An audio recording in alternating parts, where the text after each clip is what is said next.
Jake Ejercito at Andy Eigenman magkasama sa kaarawan ng kanilang anak na si Ellie. Binigyan ni Jake ng birthday party celebration ang kanyang anak na si Ellie sa Manila. Inimbitahan nga ni Jake ang ina ng kanyang anak at dating kasintahan na si Andy Eigenman. Lumuwas si Andy pa Maynila galing sa Siargao para present ito sa selebrasyon ng kanilang anak ni Jake Ejercito.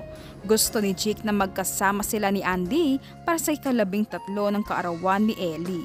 Kasama ni Andy ang dalawang anak na sina Lilo at Kowa. Hindi sumama si Pilmar sa Manila. Absent ito sa selebrasyon ni Ellie. Ang saya ng selebrasyon, present ang Ejercito family at Eigenman family. Samantala, napakasimple nga ng suot ni Ellie. Naka-polo shirt at pants lamang ito sa kanyang kaarawan.